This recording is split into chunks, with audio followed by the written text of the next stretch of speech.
I understand the large hearts of heroes, the courage of present times and all times, how the skipper saw the crowded and rudderless wreck of the steamship and death chasing it up and down the storm, how he knuckled tight and gave not back an inch and was faithful of days and faithful of nights, and chalked in large letters on a board, "Be of good cheer.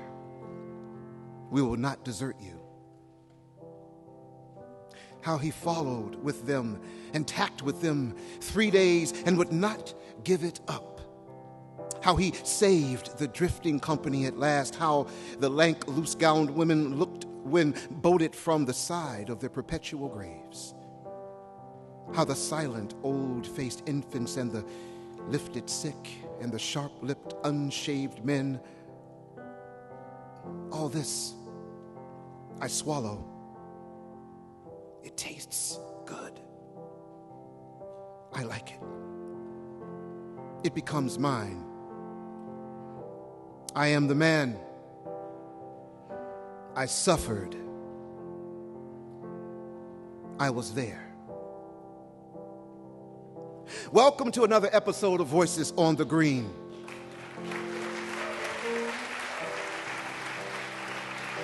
This episode is entitled, I Was There. And like those words of Walt Whitman, tonight we will dive into the stories of the heroic and the harrowed. Stories of fear and of faith. Stories of suffering and endurance. Stories of how we are all changed by experiences, both collectively and personally. Though sometimes, like tonight, we might feature a professional speaker, we normally do not. Voices is about regular folks who have lived and can tell us about what that means. Some speakers are more polished, but most of our speakers have never told their stories to anyone at all. So some of them are nervous. But we have assured them that this community, which is in front of them, is also one that will stand with them and behind them. Am I right in that assumption?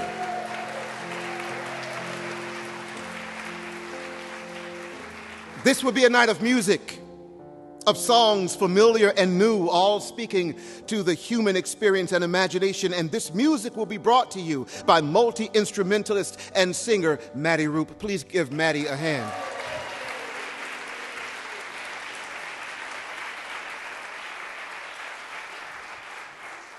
You'll have to wait to hear the song, though.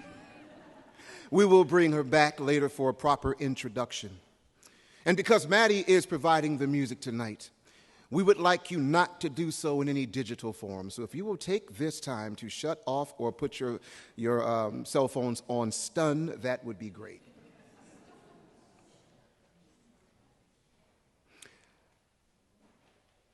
As for now, what we will be hearing coming across the green, this will be a night punctuated by history. And as such, I would like to say maybe some degree of time travel. So you may not know this, but as of now, you have been transported back to the year 1820 so that we can encounter our very first storyteller. Our first storyteller this evening joins us from Shibden Hall in England, where he was born and now lives in retirement. He's fathered 6 children, only 2 of which now survive. One of his daughters, Anne Lister, was known in some circles as Gentleman Jack, and will later be known for keeping an encrypted diary documenting her myriad romances with women.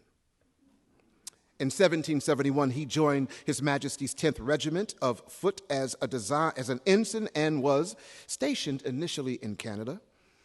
And when those rebels of Boston became a bit too unbearable, he was relocated to Boston, where he served admirably in the insurrections at Lexington and Concord. He was later promoted to captain of His Majesty's service. Will you please welcome retired Captain Jeremy Lister.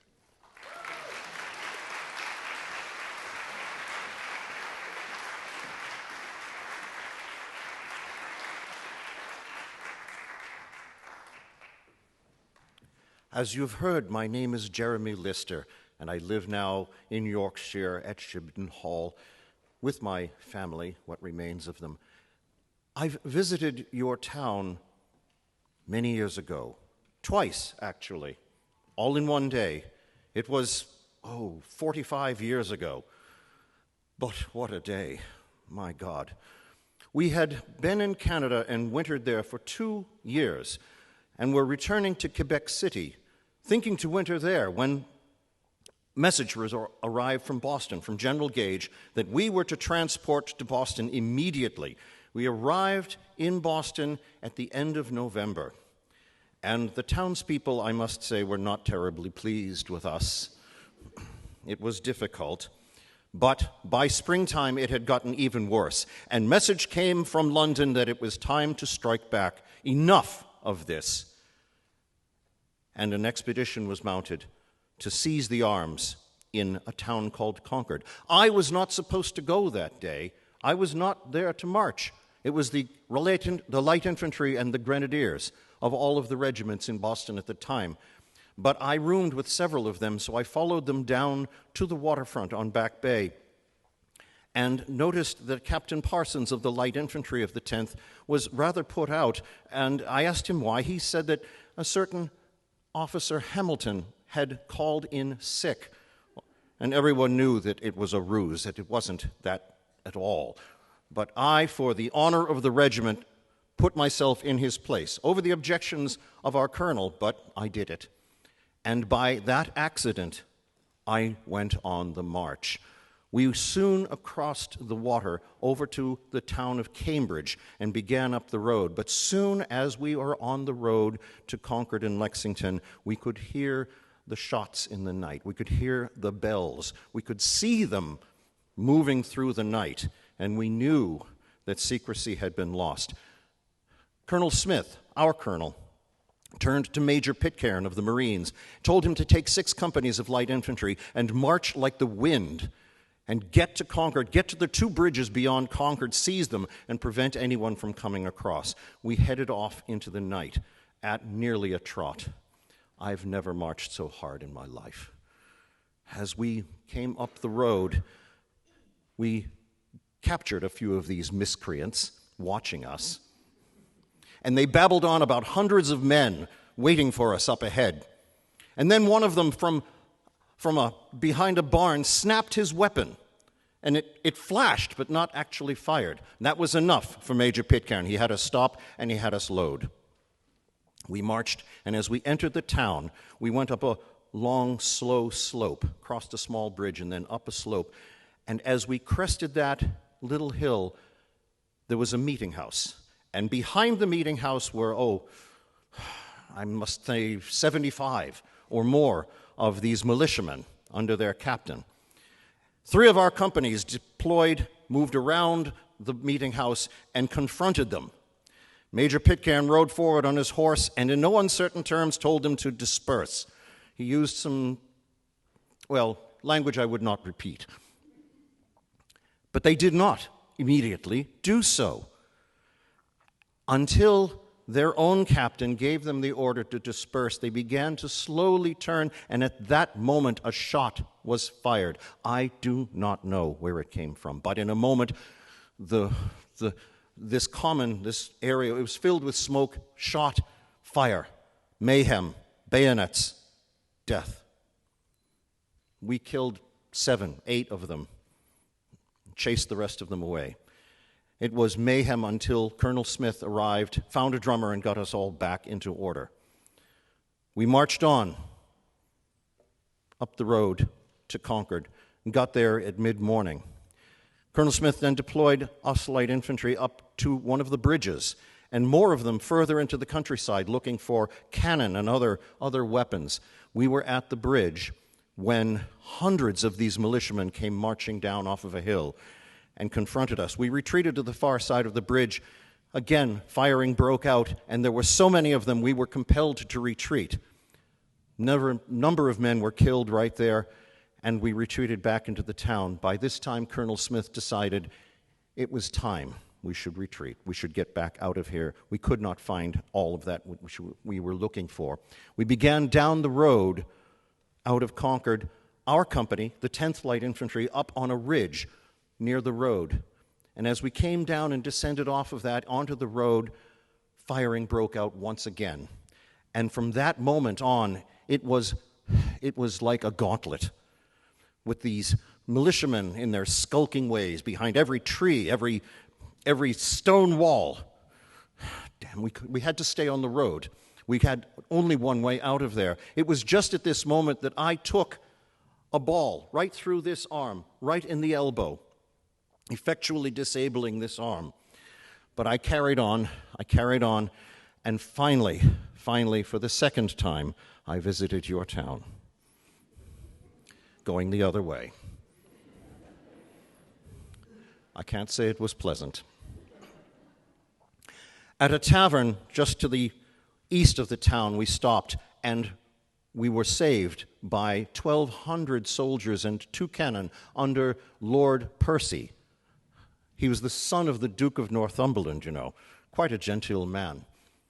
And there we stopped, and Mr. Symes of the 43rd, the surgeon's mate, looked at my arm, and he extracted the ball, it having gone through the actual joint and lodged within the skin on the other side. I'm sorry to have upset your dinner.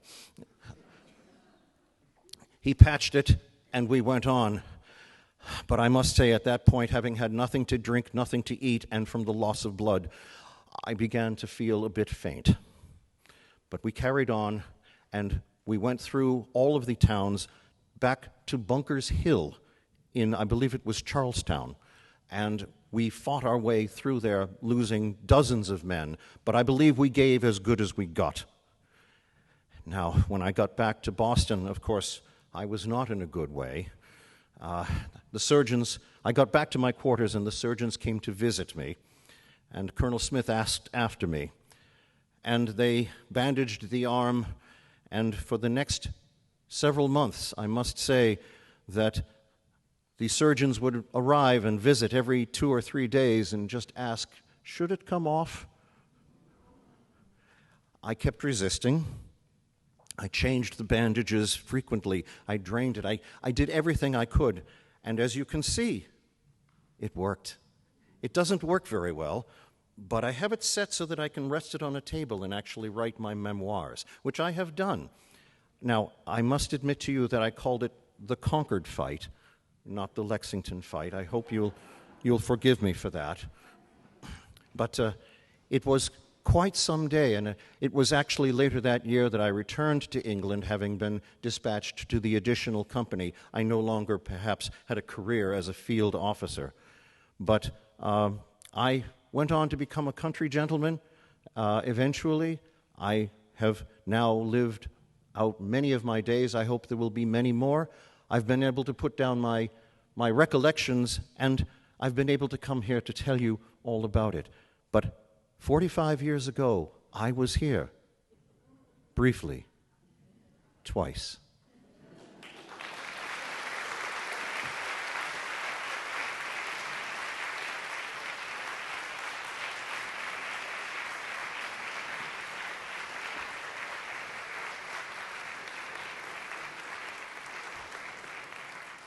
Oh, man.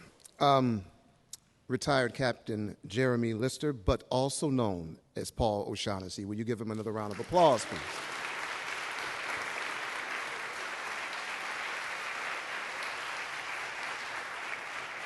Now, you know you want a picture of this. So you might as guess we got the same tail. A man who has the guts to go green. So you know you want to snap this photograph. Okay. Very good. Thank you, sir. Well done. Thank you. Nice hat. Yours as well. The British, after lack of sleep, lack of food, and loss of blood, I began to feel a bit faint. I would think so.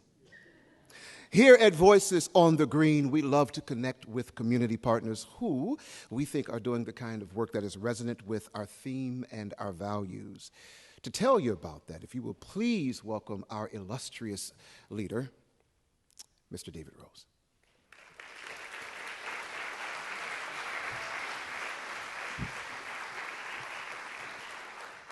That's a tough act to follow, for sure. And I think Regie said it well. Our mission here is to help us be a better part of the community, and we do that by splitting sort of our speakers. So half of them are showing who we are, and half of them are asking the community to show us what kind of community we live in and who you are, so that we're better connected and a better community overall. That's our mission. And one part of that is that we always look for a partner, an organization in the community that we think is doing great service for the community, and we want to recognize them here, and we share the receipts that you have kindly provided with that organization so they can continue their mission, and we hope that mission is in the service of the same ideals we have. Now, when we chose the theme, I was there. It was immediate. People said, our partner should be the Lexington Historical Society. It wasn't like, it was the fastest one we ever had. And we reached out to them, and they were terrific, had a number of meetings, and there's many things they do. We don't have time to go into all of those. You saw a ton of them on April 19th. But we looked and worked with them to figure what's one that really expresses our values here strongly so that we would feel connected to what they're doing and vice versa. And so we met with Carol Ward, who'll be up in just a second, and she suggested that they're going to be doing what is called enhancing the interpretation of Buckman Tavern, which we loved because it's right over there. Sooner or later, we're hoping that they'll become just part of this church, and we'll take over the green. But they're interested in expanding who counts, who's part of this community there as well. And so what they're going to do is expand the interpretation, and we're going to fund that and help support that. So Carol, will you come up? Carol's here somewhere. And this is Carol. Let me give you a hug. Thank you. So this is Carol Ward, the fabulous executive director. And we've asked her to just say a couple things about what's new. Thank you, everyone, so much. If you don't know me, my name is Carol Ward. I'm the executive director of the Historical Society. I've been in Lexington for about 1.5 years. I am so pleased to be here. I'm a expat from New York City, so I've moved up a little bit geographically. And as David was saying, the theme tonight is I was here, I was there. And what got me into museums in the first place is every object that we have in our collection tells a story.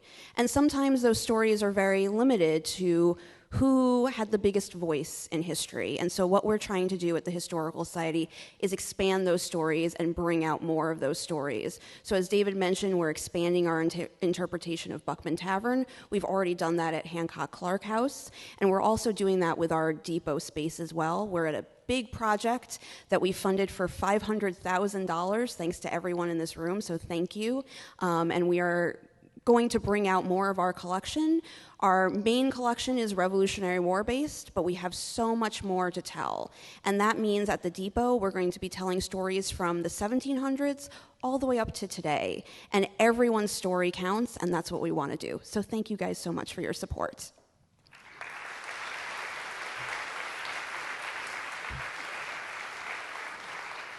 So that means, just to be specific, looking at slavery here in town, looking at what were women really doing, what's the history of various segments of our populations which have not been well represented in our history here. So we love it that you're doing that, and we're glad to support it. Thank you so much. Thank you. Thank you,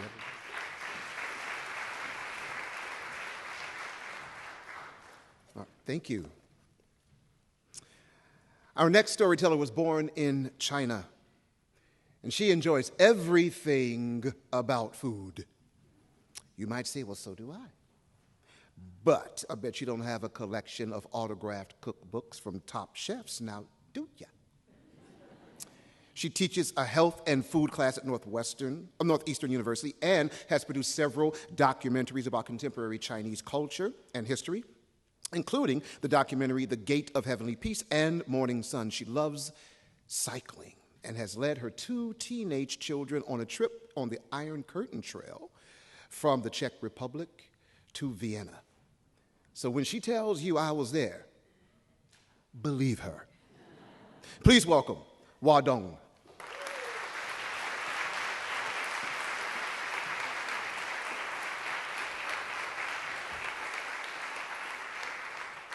Thank you so much. Just adjust this.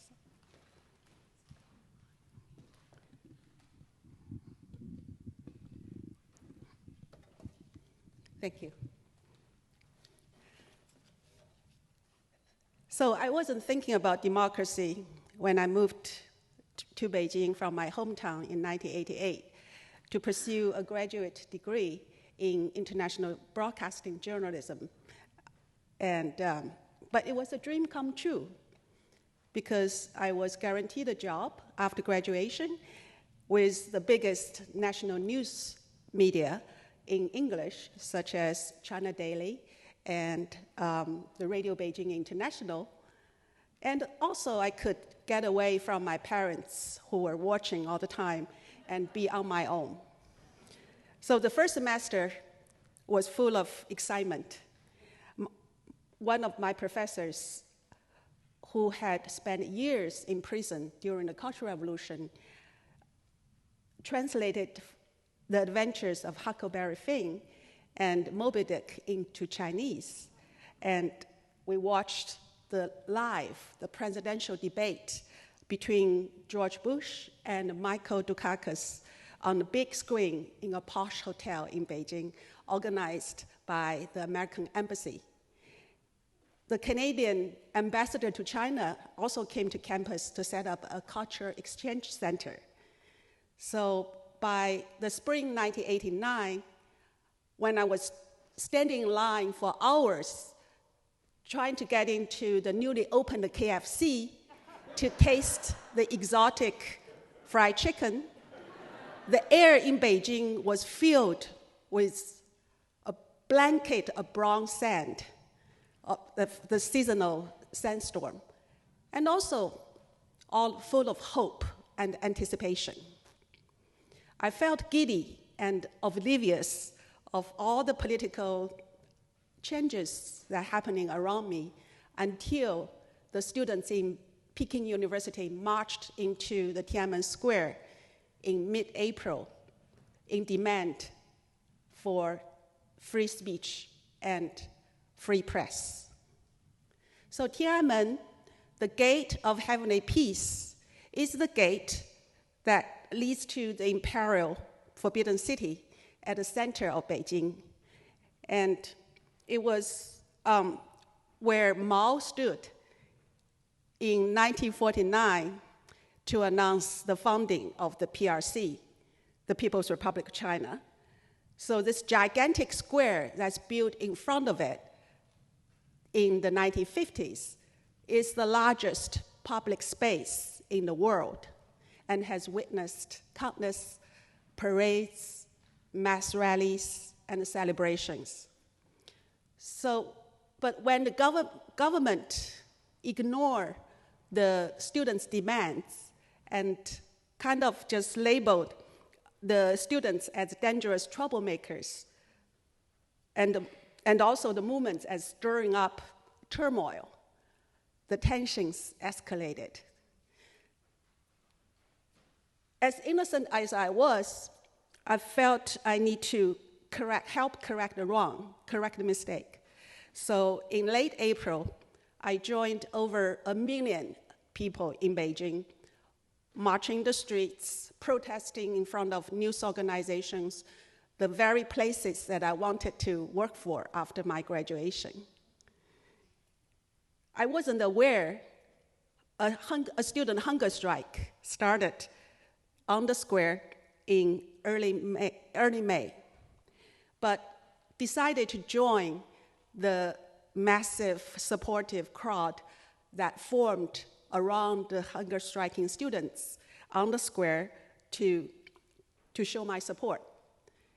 So in the days and nights that followed, we camped out on the square and just hoping naively that our actions could persuade the government to withdraw its denunciation of the movement.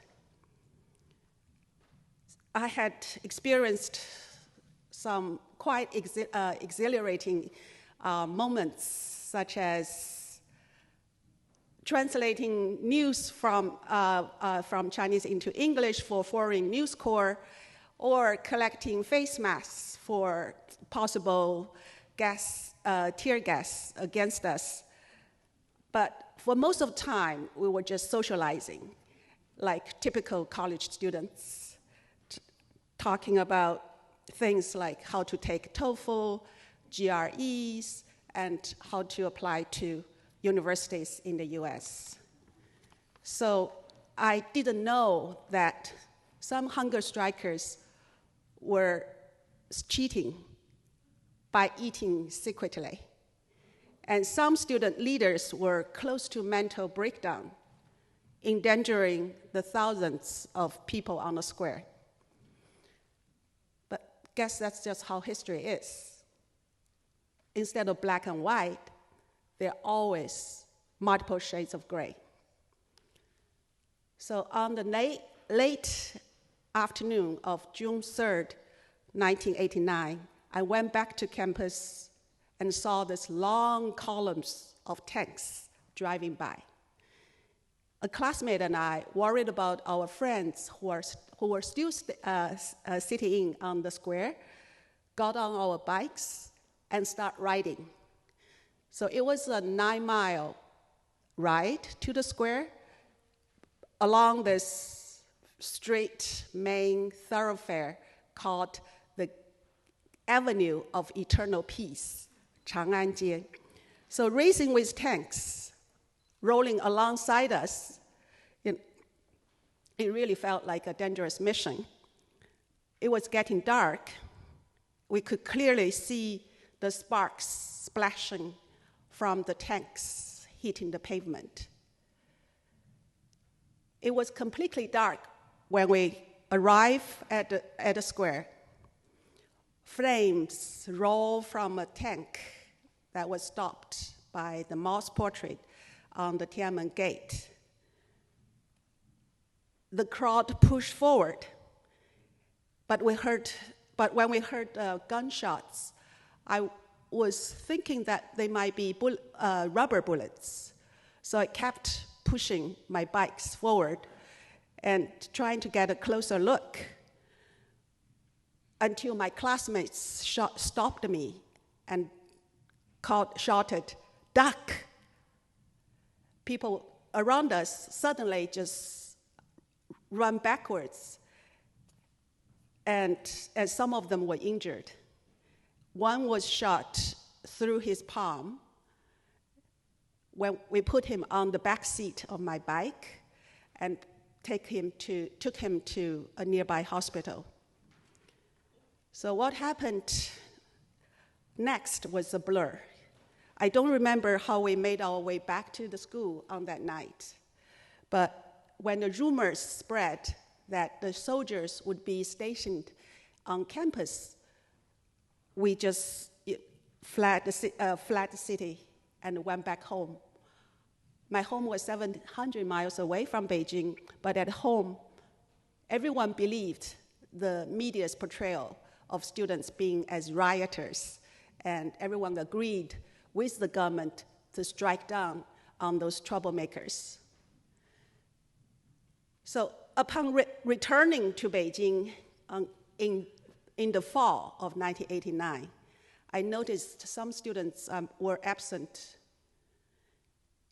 I actually met one of them 20 years later. He went hiding. But on campus in the fall 1989, another student was leading us to repent publicly for what we did in the spring in order to continue our study. I went along with it, and I thought, this is what it takes to work for a national news media. So my dream of working for a news media in China crumbled. I started to prep for TOEFL and GRE and to come to the United States. So 5 years later, I find myself working with a group of stellar scholars and filmmakers in this idyllic office near a public park in Brookline. We were working on a documentary film that's titled The Gate of Heavenly Peace. that recounts the drama, the heroism, the absurdity, and the tragedy that the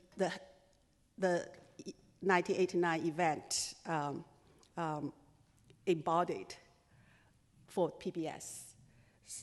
A passage of narration in the film resonated with me deeply. It says, when individuals stand up to power, they bring to the encounter the lessons that power has taught them and the harm that power has done them. Merely to stand up does not free us from the things behind every gesture of hope and courage lies a life, a society, a history. Thank you very much.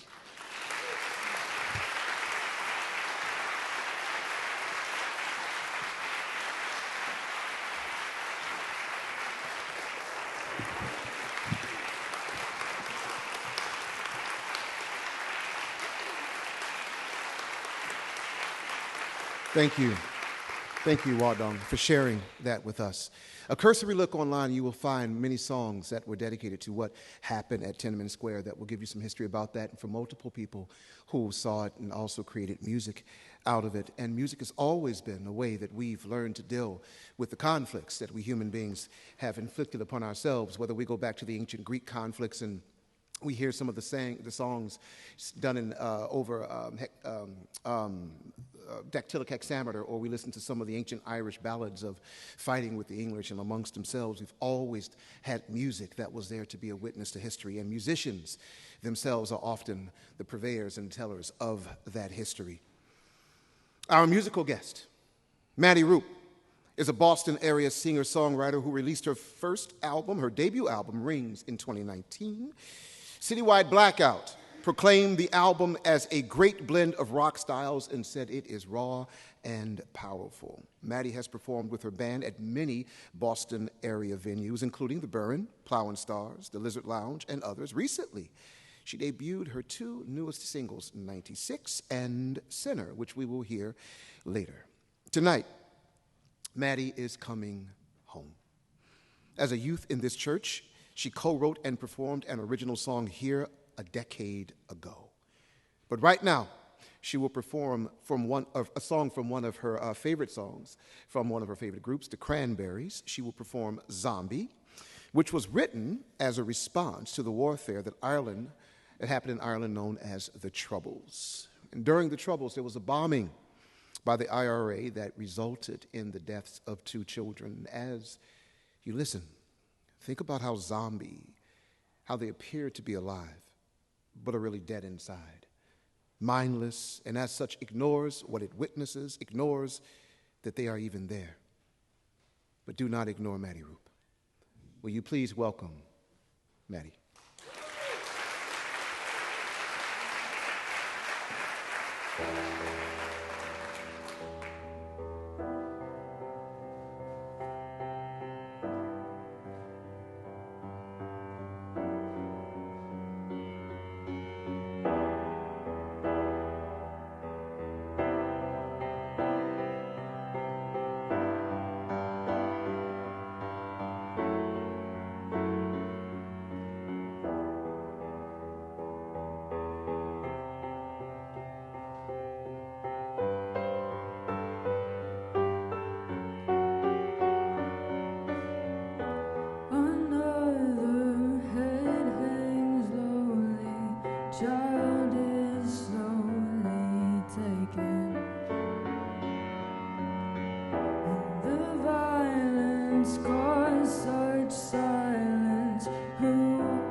Thank you. Thank you, Maddy. Well done.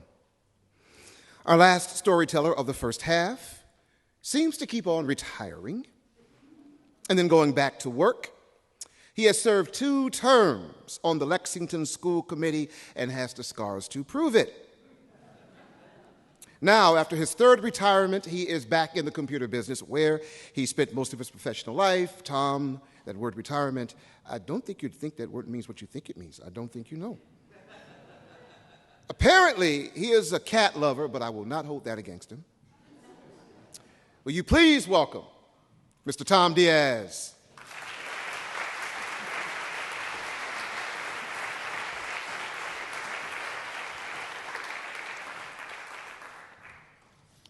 Hello. My Cuban father came to the United States in 1936 to go to college, and he never went back. He was one of 14 children, so I have a lot of cousins. There are 12 of us still living in the United States and 9 in Cuba. Politically, I've always been a left-leaning Democrat, kind of like Hubert Humphrey, except I never thought the Vietnam War was a good idea. And see me at intermission if you don't know who Hubert Humphrey is. Because of my family's history, I couldn't share the enthusiasm of some of my Marxist friends in college for the Castro Revolution. At that time, my uncle Hector was doing forced labor in Cuba. His offense had been insufficient enthusiasm as a high school teacher for Castro. His son-in-law, who was more outspoken, disappeared and was never seen again. So I knew that the years immediately following the revolution had been very hard, but I was still unprepared for what I found when I visited Cuba for the first time in 1997. I guess 6 years after the fall of the Soviet Union, I was expecting society in transition, some kind of Cuban perestroika or glasnost. But when I met my cousin Oscar the first night in Havana, he asked me, "What do you do for a living?" I said, "I'm a software developer, and you?" He said, "Well, I'm a member of the party." He's actually a nuclear physicist, but that was less important. That was my first clue that I was not in a society in transition or being restructured. It was a fully armed and functioning totalitarian society. Here's the family in 1943. Cuba had just been an independent nation for 21 years at the time. All these people, my aunts and uncles, my grandparents, were ardent supporters of the Castro Revolution at first, in 1959. But by 1963, they had divided. My father, my uncle Raul, my uncle Filiberto stayed in the U.S. They were here already. A couple of aunts and uncles returned to Cuba from elsewhere to become party people. Several stayed in Cuba and went with the revolution.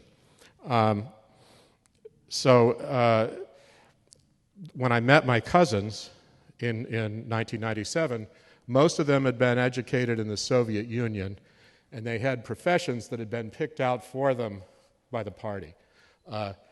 For some, the party's a matter of conviction, but in any event, it's the way you get ahead in Cuba.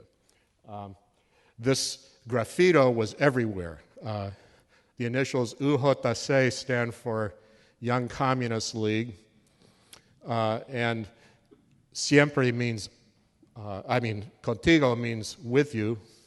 Sometimes the graffiti are more direct and say siempre contigo, always with you, always with Fidel, always with the revolution, but it also means the party is always with you.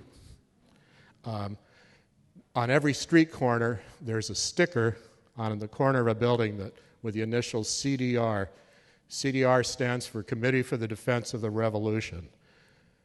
Whenever I visited a Cuban cousin in Havana or Holguin, there would be a discreet knock on the door a few minutes after we entered, and it would be a neighbor from the CDR asking who the people were that were visiting. It's estimated that 8 of every 11 Cubans are registered members of the CDR. Their motto is, in every neighborhood, revolution. In Cuba, everything's either mandatory or it's illegal. There are cops everywhere. They're in uniform, they're in plain clothes, and then you have the CDR right next door. So you will get caught. We hired a driver to take us to the east end of the island, to Holguin, to visit the rest of my cousins. When we were en route, we discovered that was illegal because the driver we hired was not a government taxi driver. After he delivered us to Holguin, he was in fact hauled in and fined and lost all the money we had paid him because the government taxi drivers at the hotel had dropped the dime on him. Your guides, when you go on a cultural tour of Cuba, don't usually point out these things. So a lot of my friends, maybe some of you, have said, "Oh, I'm so anxious to visit Cuba. I want to get there before it all changes." And believe me, we all want it to change. Despite all the police surveillance, I had a wonderful time visiting my warm family there. We'll see a picture in a minute of us having a typical rollicking Cuban after-dinner conversation, which we call a sobremesa. That's my Uncle Raul at the head of the table holding forth, and his sister Cuca sitting on his left. That's her house. Cuca has a picture of Castro over her bed where Jesus probably was before the revolution. After 40 years, the rest of us who were around the table had a lot of catching up to do. We had a lot of family stories and jokes to catch up on. The rest of us around the table are the usual mix, 50-50 mix of people with the revolution and people from Los Estados Unidos. A lot of us met again here in Miami in 2018, and I'm going to see them again in 2 weeks. So if you have questions that you'd like me to take along, let me know at intermission. Some of these people escaped on balsa wood rafts since I visited them in Cuba in the first place. Some of them were rescued in the Mariel boat lift in 1980. Several actually have come from Cuba since I met them first, some legally, and at least one by wading across the Rio Grande to Texas. A couple of the visitors here actually are from Cuba. They were visiting from Cuba. And when we're together like this, there's a lot of shouting and laughing and eating and hugging. We don't discuss politics very much. We do know how to get along. Thank you.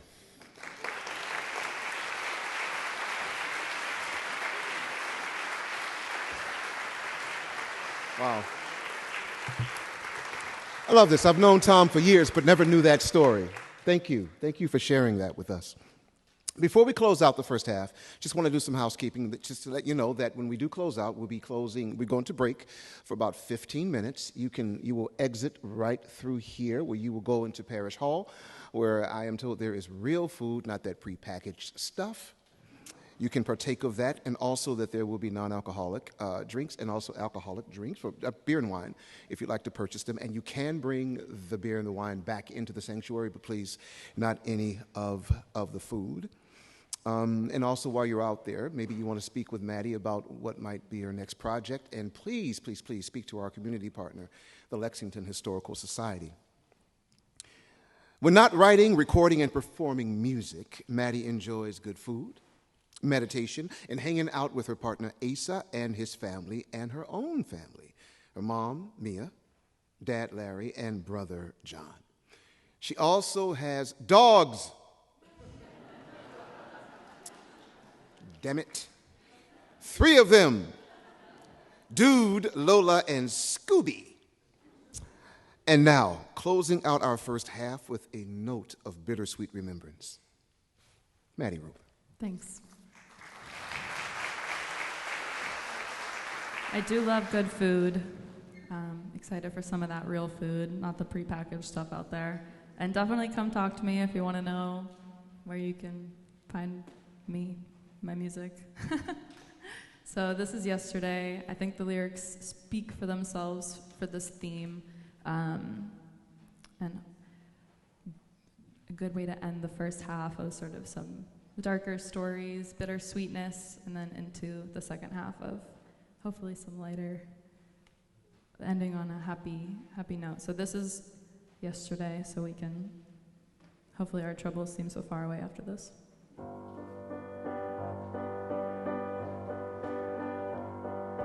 Yesterday, all my troubles seem so far away.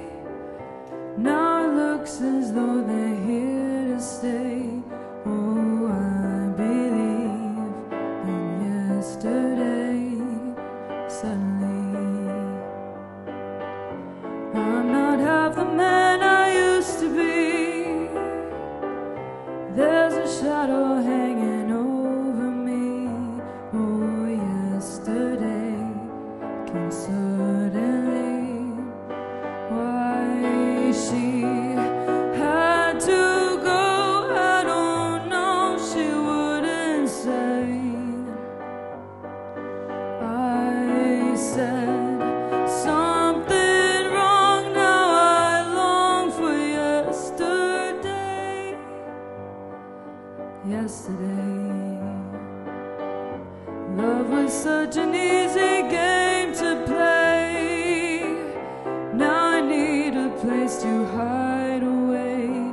Oh, I believe in yesterday. Why she had to go, I don't know, she wouldn't say. I said something wrong, now I long for yesterday. Yesterday, love was such an easy game to play.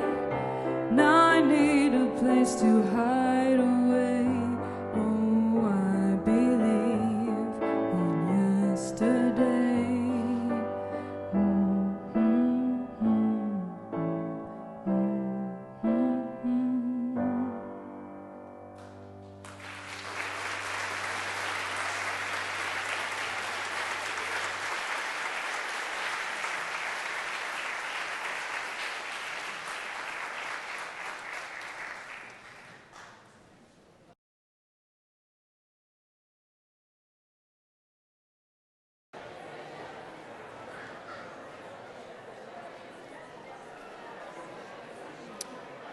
Welcome back, everyone.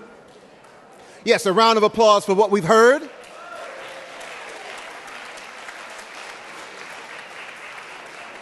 I hope during the break you had a chance to meet and speak to someone, perhaps, reflected on maybe some of what it was that you heard here tonight. Maybe you got a chance to also speak to Maddy. Another round of applause, please, for Maddy. Thank you. And hopefully you got to speak to some of the writers and also to members of the Lexington Historical Society. But we have more. We have more music. And so, without further ado, here to open our second half with her original single, Sinner, Maddy Roop. Alrighty, so this song, I just want to give a quick intro about this song. So this is my song, Sinner. I wanted to play this song because I knew what the general idea of some of the stories were going to be tonight, and this song is about bad things happening to good people, and sort of asking why and what's the point. So I invite you to read the lyrics on the screen and sort of take that in. There's a message about time in it and how valuable time is, and I think that that also relates back to the theme, I Was There, because I think the theme really has a lot to do with time. So Here we go. Also, just a warning. The song goes quiet and very loud very quickly, so.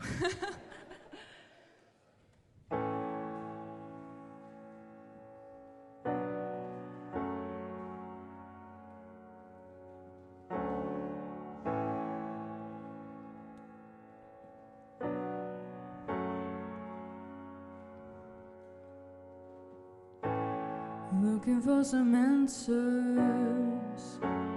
looking for some peace, trying to find a reason. I've been feeling so low. It doesn't make sense. I thought you taught forgiveness, so why can't you forgive me? Why can't you forgive me? 'Cause I don't feel like a sinner, but maybe I am. Maybe I haven't made it so clear, but do I deserve this? Do I deserve this? Time heals everything, but time doesn't grow on trees, and time is expensive, and time doesn't give receipts, no. So don't play with time cheap. Could've used it better, could've used it well, oh well. Guess the lesson learned's better learned in hell. Better learned in hell. 'Cause I don't feel like a sinner, but maybe I am. Maybe I haven't made it so clear, but do I deserve this? Do I deserve this? Karma, she's got it bad for me, has it out for me. Maybe she can let it go, she can give me peace. 'Cause I don't feel like a sinner, but maybe I am. Maybe I am. I don't feel like a sinner, but maybe I am. Maybe I haven't made it so clear, but do I deserve this? Do I deserve this? Time heals everything, but time doesn't grow on trees, and time is expensive, and time doesn't give receipts, no. So don't play with time cheap. Time heals everything, but time doesn't grow on trees, and time is expensive, and time doesn't give receipts, no. So don't play with time cheap. I don't feel like a sinner, but maybe I am. Maybe I am.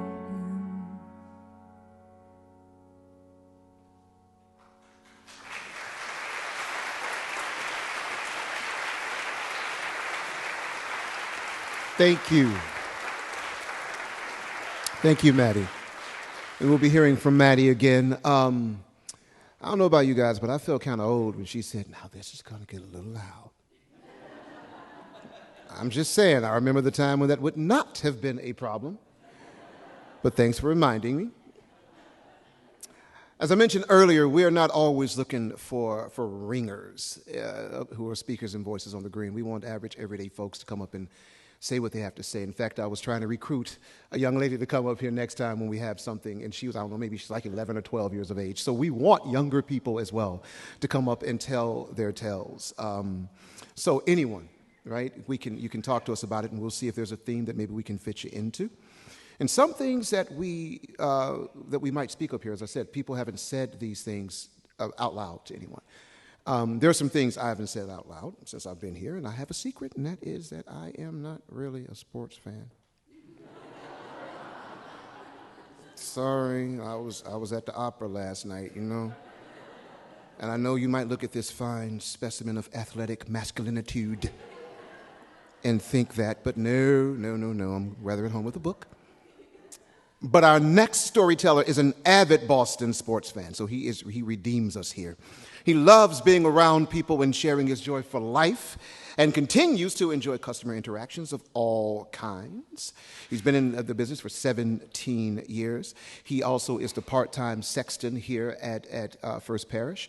And, yes, woohoo to that. And he grew up right here in the hardcore ghetto streets of Lexington, Massachusetts. Please welcome Jeff Poage.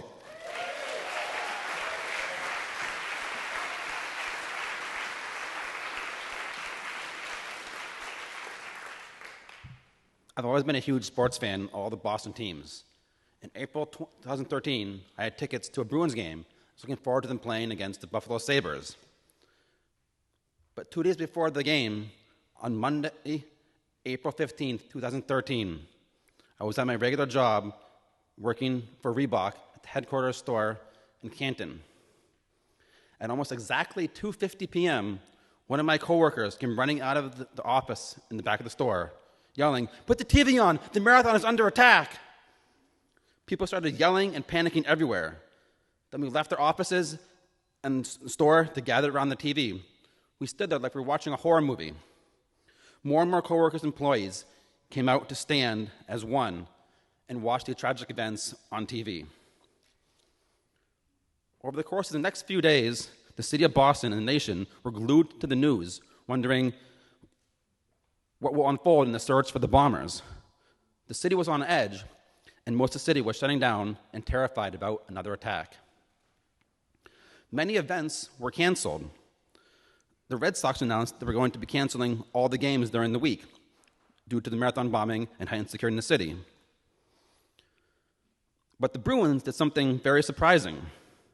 The next game was scheduled for Wednesday, the 17th at 7:30, just 2 days after the bombing. That was the game I had tickets for.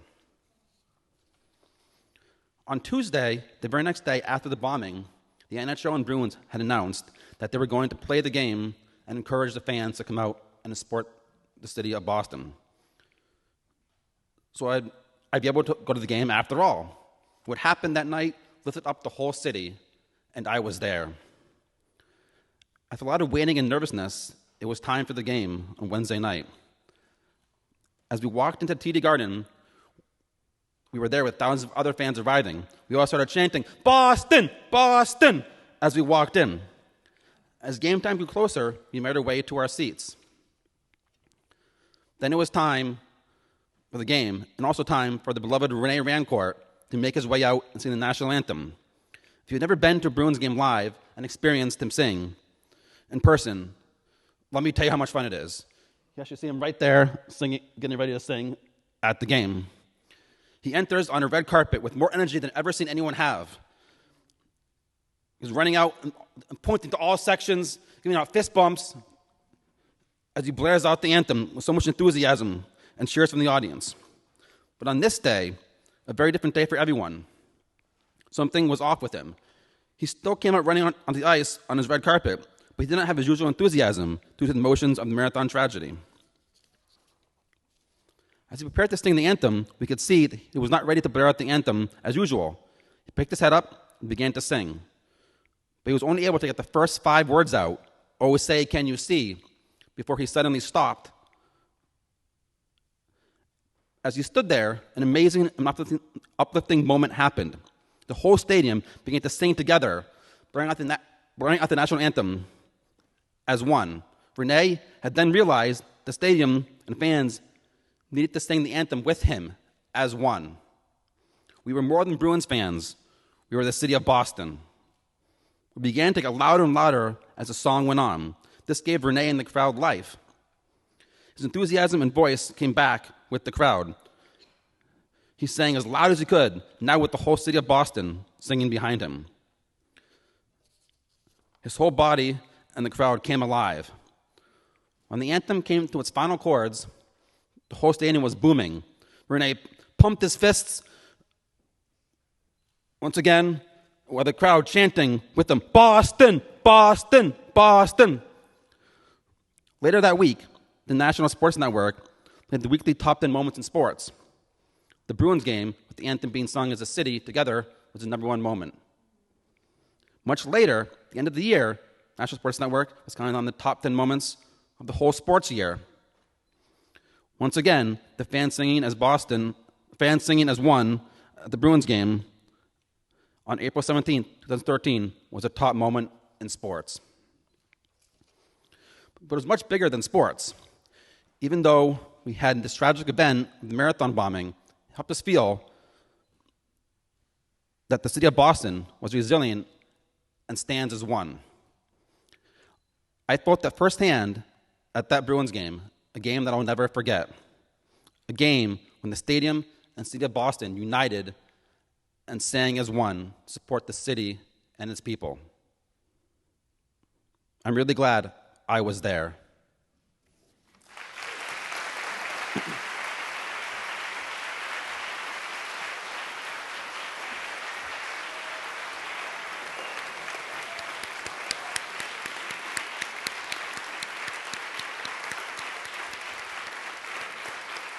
Oh, wow. Thank you, Jeff, for bringing us right back around full circle to the theme and for also reminding us of the time when we pulled together as a people. Our next teller began her career teaching high school, but spent many years writing and editing educational materials for elementary schools, children, and in reading departments at Houghton Mifflin. Please send her to Texas and Florida. Her family has been her joy and a great source of inspiration and fun, and she and David Rose are hurtling toward their 54th wedding anniversary. So it's getting pretty serious. So she is long-suffering and altruistic. And she says of her husband, David, that after over a half a century, he can still make her laugh. Mostly. Please welcome Ruth Rose.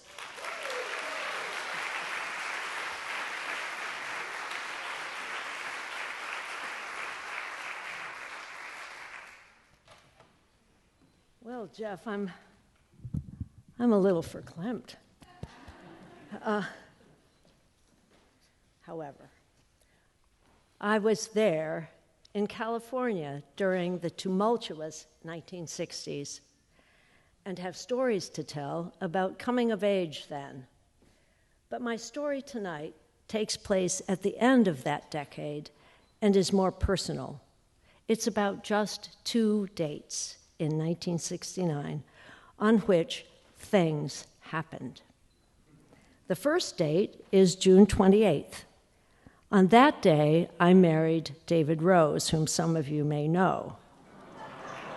In my home state, I still look like that. I was there, and it was a great thing that happened, though David has forgotten the import of that date almost every year since.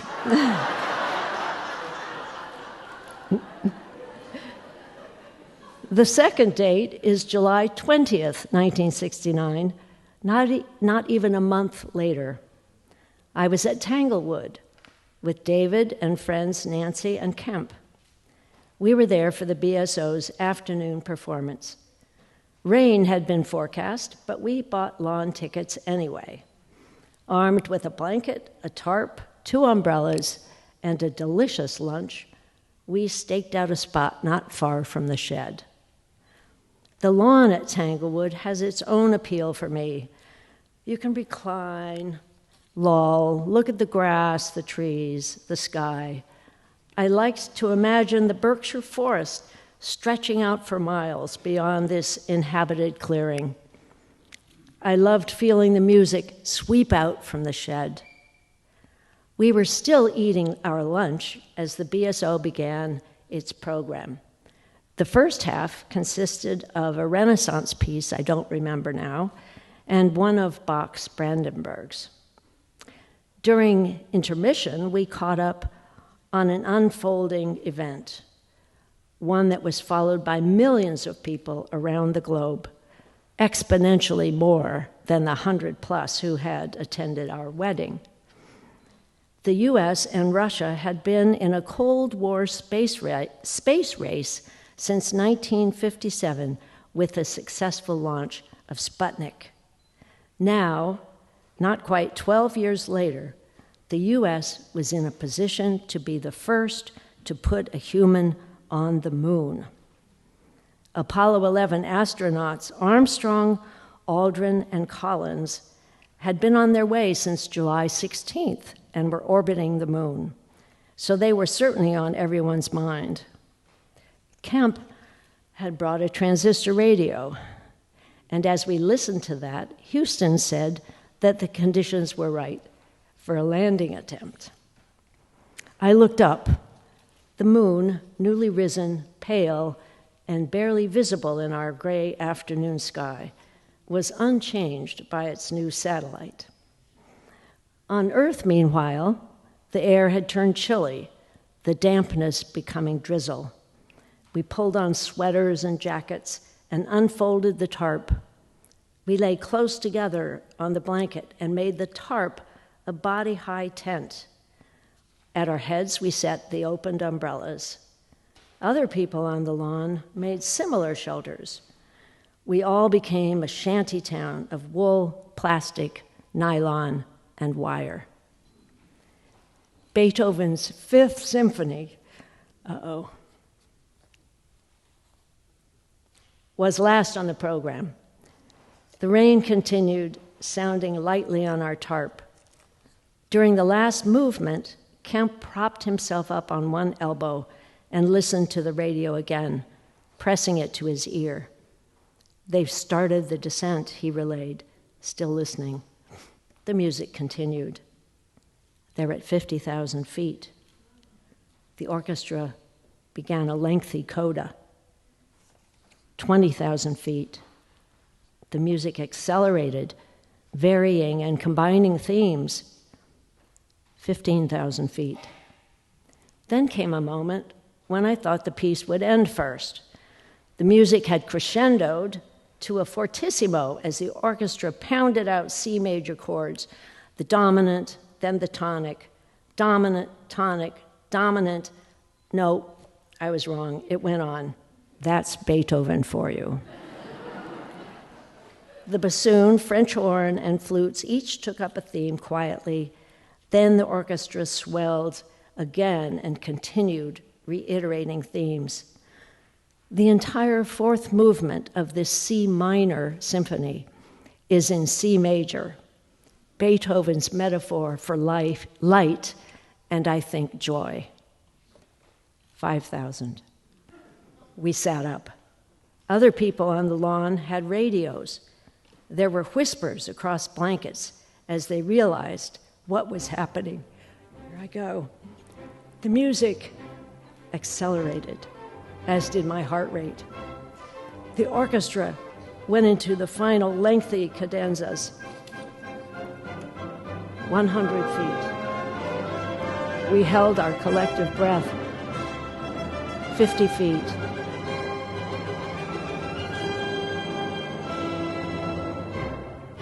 30 feet. They've touched down.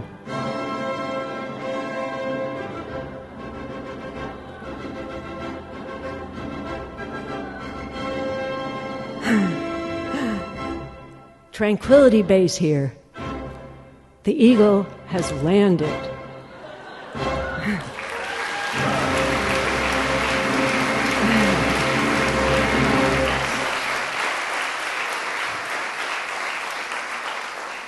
Applause just like this boomed from the shed. On the lawn, we clapped and hollered. Someone on stage was making an announcement. We have just learned that the astronauts have landed safely on the moon. More applause, cheers, laughter. Suddenly, we seemed to know everyone. The orchestra played the Star-Spangled Banner, and everybody stood. We were there, among the Tanglewood thousands, 4 people with 2 umbrellas, standing on a blanket on a lawn next to a shed in a clearing in the woods in the Berkshires, open but for clouds to the moon. For me, the thing that happened on July 20th, the very best thing on that day, was that the BSO and Beethoven, who also belongs to everyone, accompanied the astronauts as they touched down on that distant pale orb of ours. It was electric, musically very well timed, historic. You should have been there. Thank you.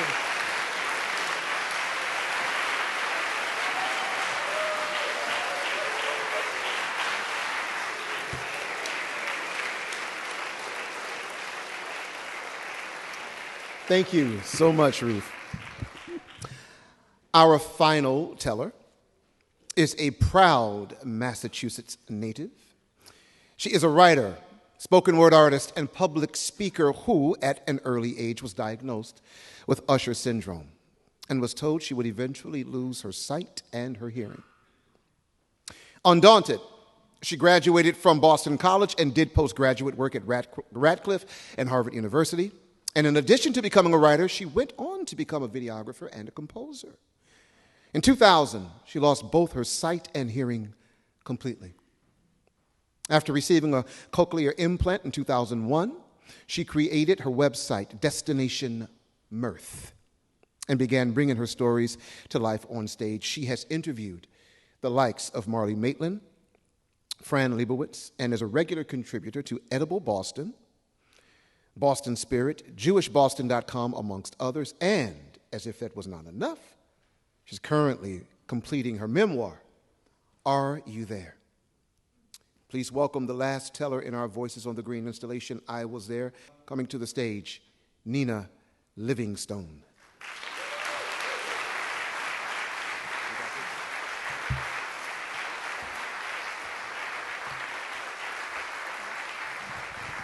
Thank you. Right here. Got it? So, thank you. So, December 1985, back then, I had tunnel vision. It was like looking through a pipe, and I wore hearing aids in both ears. So at that time, my friend Joyce called me. She said, hey, I got to pick up a scarf for my husband. Do you want to come with me to Bloomingdale's? I said, sure. So I went with her. We walked into Bloomingdale's, and we walked towards the scarf section. So she said, I'm going to be here a few minutes. I said, I'm looking for gloves, so I'll find you later in a few minutes. So I had my mobility cane at the time, and I walked down the aisle, swaying my cane left and right, looking for the glove section. Suddenly, I noticed this incredibly gorgeous saleswoman. I was struck. So I walked over towards her, and I was kind of nervous, I just said, I'm looking for gloves. Can you help me? I was so nervous, I was trembling. I didn't want to stare at her, So, but she wasn't responding. So I said, okay, I'm sorry. I'm looking for gloves. Can you help me? Well, she was silent. So I stepped back and I said, maybe you can hear me? I said, maybe I should sign, I said. So, do you know where I can find gloves? I said, could you help me? I'm signing, I'm really doing my best. I was nervous, And what struck me about it was she had this long blonde hair cascading below her shoulders. She had piercing blue eyes, full red lips, beautiful complexion. She was just, whatever. So I said, let me sing again. Maybe you can't hear me. I'm going to do it again. Do you know where I can find gloves? No. Okay. So I stepped back. I didn't want to give up. I wanted those gloves, and So I stepped back and I said, maybe you can't see me? I said, I can see you. I have tunnel vision. I can see straight ahead, but maybe you can't see me? So I said, well, I think, you know what? This is really cool. Bloomingdale's hired someone who has limited sight and hearing. How cool is that, And if this is true, I can say, hey, I was there. I was there. I met her. So I stepped back and I said, okay, let me try again because I'm having considerable frustration here. I said, if you can't see me, maybe you can hear me a little, I don't know. Maybe you want me to take your hand, I could sign in your hand. I could do a little tactile sign language. Like, I'm looking for a black glove. Can you help me?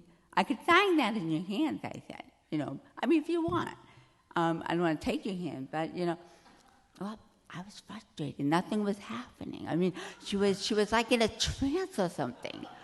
So I'm saying to myself, I don't want to give up, So I feel someone tapping on my shoulder. I turn around, my friend Joyce. She said, no, not right now. I'm talking to this hot saleswoman. And when I looked at this woman, my eyes had the skin below her chin. Her arms were out. And I looked down lower, and she had this pronounced cleavage in this low-cut black dress. I said, this is too much. And I noticed her hands were out, and every single finger there was a dangling necklace. Something was wrong with this picture. So my friend tapped me, and she said, look, I'm trying to tell you something. She said, you're talking to a mannequin. There's people on your left, people on your right, and they're watching you. There's a crowd. I said, no. Oh, yeah. So I turned to the right, and I turned to the left, and they had mysterious, quizzical expressions like, what are you doing? And I looked at them, and I said, really? I was just looking for gloves. Just black gloves. That's all. It's just black gloves. I looked the other side. I said the same thing. I said, anyone? They walked away. And part of me wishes I weren't there, but I was glad I was there.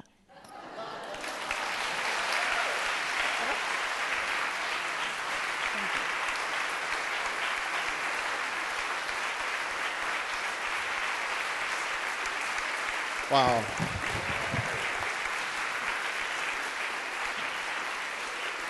Thank you, Nina. Well, tonight we've traveled from England to the Americas, to Lexington, to China, to Ireland, to Cuba, to Boston, to Tanglewood, to the moon, and back, and to hot sales mannequins.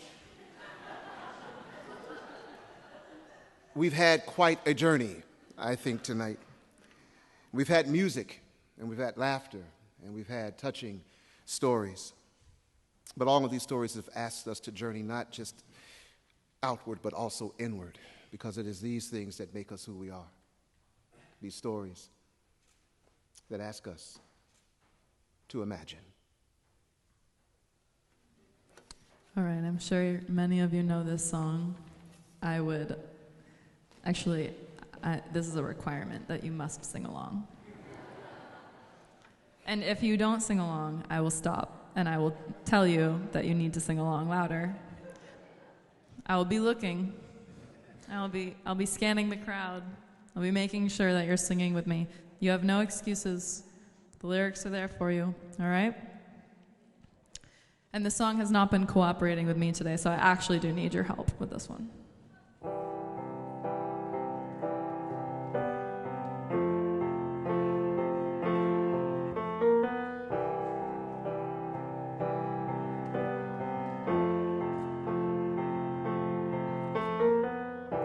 Imagine there's no heaven. Beautiful. It's easy if you try. No hell below us. Above us only sky. Imagine all the people living for today. I imagine there's no countries. It isn't hard to do.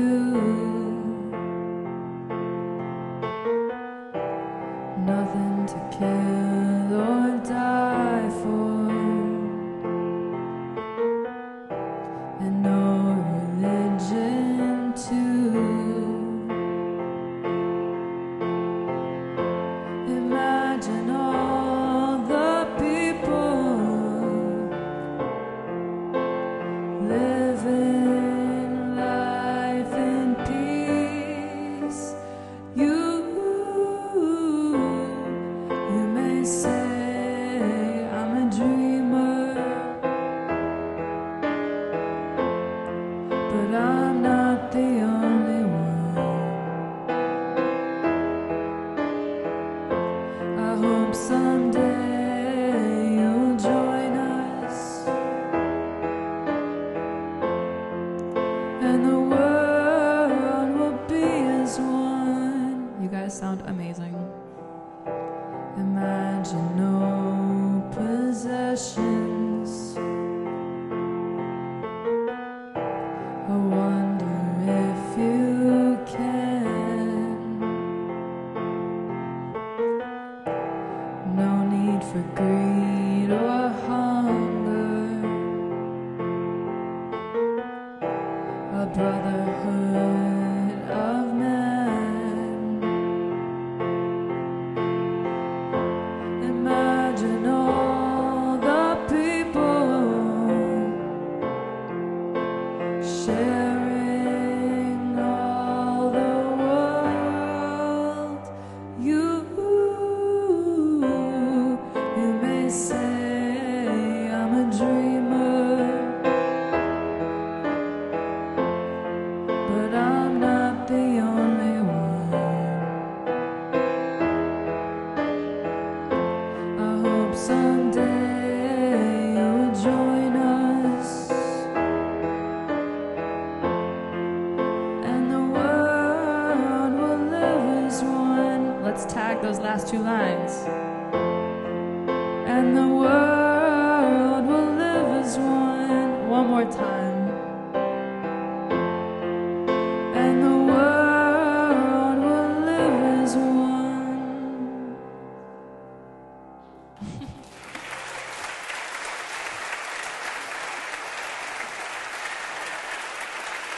Let's keep that going for Maddy Roop. Also, we're going to bring our storytellers back to the stage, so show some love for Jeremy Lister, also known as Paul O'Shaughnessy. Keep it going. We have Tom Diaz. Come on up, everybody. Hua Dong. Nina Livingstone. Jeff Poage. And Ruth Rose.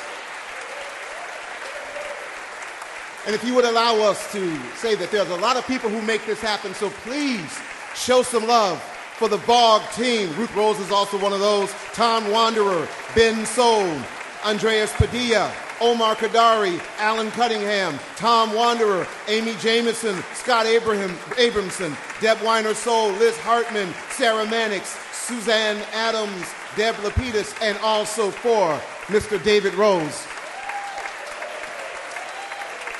Thank you. Thank you all. And to close us out tonight, will you please welcome the leader of our church, Minister Ann Mason.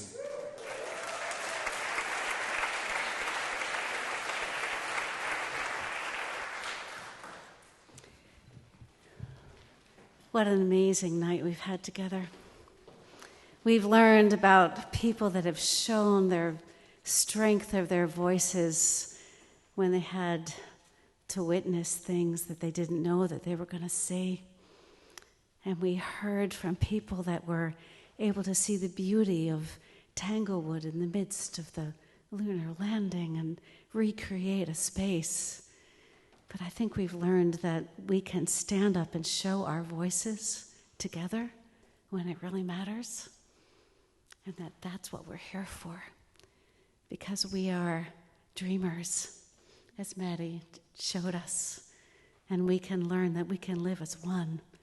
And so I'm so glad that you are here together tonight to live from our history, to learn from our past, to realize where we are in this moment, and together to shape the future in a way that is right for us, that is right for us as people of this planet that want to make this world a better place. So let's dream together.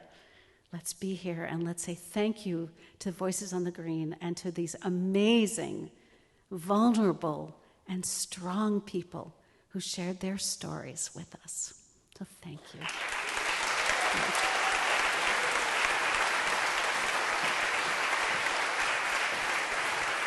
Thank you, everyone, and good night. Have a good night.